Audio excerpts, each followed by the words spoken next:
বিশ্বনবী মুহাম্মদুর রাসূলুল্লাহ সাল্লাল্লাহু আলাইহি ওয়াসাল্লাম ইরশাদ করেন, যে ব্যক্তি সকাল বেলা 3 বার তেলাওয়াত করবে আউযু বিল্লাহিস সামিউল আলিম মিনাশ শাইতানির রাজিম, এরপরে সূরা হাশরের শেষ 3টি আয়াত তেলাওয়াত করবে, রব্বুল আলামিন ওই ব্যক্তির জন্য 70,000 ফেরেশতা নিয়োগ দিবেন যারা সারা দিন ওই লোকের জন্য মাগফিরাতের দোয়া করবে।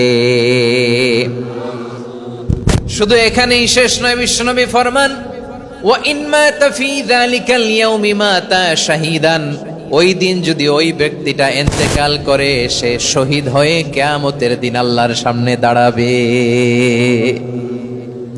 সকালবেলা যদি পড়েন 3 বার আউযু বিল্লাহিস সামিউল আলিম মিনাশ শাইতানির রাজিম 3 বার পড়ে সূরা হাশরের শেষ 3 আয়াত যদি তেলাওয়াত করেন, তাহলে আপনার জন্য আল্লাহ তাআলা 70,000 ফেরেশতা নিয়োগ করবে। সারা দিন তারা আপনার জন্য মাগফিরাতের দোয়া করবে, আর ওই দিন ইন্তেকাল করলে আল্লাহ তাআলা শহীদ হিসেবে আপনাকে কিয়ামতের দিন দাঁড় করাবে। সুবহানাল্লাহ, এত আস্তে। আবার সন্ধ্যাবেলায় যদি পড়েন, সারা রাতের জন্য 70,000 ফেরেশতা মাগফিরাতের দোয়া করবে। ওই রাতে মারা গেলে শাহাদাতের মৃত্যু নসিব হয়ে যাবে। এজন্য এই দোয়াটা পড়ার দরকার আছে না নাই? আযকারুস সাবাহি ওয়াল মাসা, সকাল সন্ধ্যার যে জিকির, এই জিকিরের অন্তর্ভুক্ত করে নেবেন এই ওয়াজিফাটা। যে হাদিসটা বর্ণনা করলাম সুনানে তিরমিজির হাদিস, যদিও হাদিসটা সনদের দিক থেকে দাঈফ, কিন্তু মুহাদ্দিসিনে ইকরাম বলেছেন যেহেতু এটা ফাজাইলুল আমালের হাদিস, এটা পড়ার ক্ষেত্রে কোনো নিষেধাজ্ঞা নাই, এটা পড়া যাবে। তো সকাল সন্ধ্যা যদি সুযোগ হয় এই ওয়াজিফাটা যেন আমরা পড়ি। এই 3টি আয়াতের ভেতরে আল্লাহ তাআলা তার 14টি গুণবাচক নাম উল্লেখ করে দিয়েছেন। কয়টি? আওয়াজ করে বলেন তো, যারা শুনতে পেয়েছেন বলেন।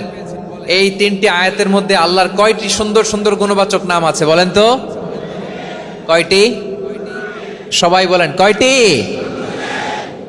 14টি গুণবাচক নাম, চমৎকার চমৎকার নাম। যে নামগুলো যদি আমরা আজকে পড়ি, শুনি, জানি, আল্লাহ তাআলা সম্পর্কে ব্যাপক ধারণা, ইন ডেপথ, আমার রব সম্পর্কে ইন ডেপথ নলেজ নিয়ে আজকে আমরা ফিরতে পারবো ইনশাআল্লাহ। বলেন সবাই। আসুন আমরা আল্লাহ তাআলার এই চমৎকার চমৎকার 14টি নামের ব্যাখ্যা বিশ্লেষণ আজকের এই তাফসীর ময়দান থেকে জানি। প্রিয় ভাইয়েরা, আল্লাহর অনেক সুন্দর সুন্দর নাম আছে, আমাদের উচিত এই নামগুলো দিয়ে আল্লাহকে ডাকা। ভাই, তোমরা যদি ড্রোন একেবারে আমার মাথার সামনে নিয়ে আসো তাইলে হবে? একটা নিরাপদ দূরত্বে রাখতে হবে, এই ড্রোনের সাউন্ড যেন আমি না পাই। সেফ জোনে থাকতে হবে, দূরে থাকো। সম্মানিত ভাইয়েরা, আল্লাহ তাআলার চমৎকার চমৎকার অনেক নাম আছে যেগুলো আল্লাহ তাআলা কোরআনে উল্লেখ করেছেন। আল্লাহর আসল নাম হচ্ছে আল্লাহ। আসল নাম কি? সবাই বলুন, আসল নাম কি? কি মাঝখানে কি সমস্যা? এই ভাই যদি না দাঁড়ায়, ওই যে মহিলা প্যান্ডেলের বোনরা তো দেখবে না। ভাই আপনি একটু বসেন, মাঝে মাঝে একটু দাঁড়াবেন। ঠিক আছে, ঠিক আছে, হ্যাঁ হয়েছে। আল্লাহ তাআলার আসল নাম হচ্ছে আল্লাহ।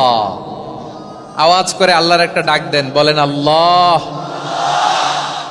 মন থেকে, হৃদয়ের গহীন থেকে, হৃদয় নিংড়ানো মনের সবটুকুন ভালোবাসাকে উজাড় করে দিয়ে আল্লাহর নামটা জপেন তো, পড়েন তো আল্লাহ। কেমন লাগে? ভালো লাগে? এর চেয়ে সুন্দর মধুমাখা নাম, জাদুমাখা নাম আর আছে? 2-1 বলছে নাই। আওয়াজ করে বলেন, এর চেয়ে সুন্দর নাম আর আছে? আল্লাহ নাম যতই জপি ততই মধুর লাগে, নামে এত জাদু থাকে কে জানি তো আগে।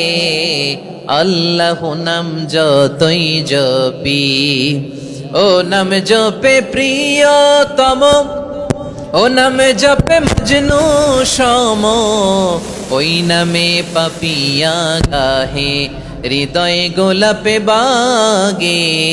আল্লাহ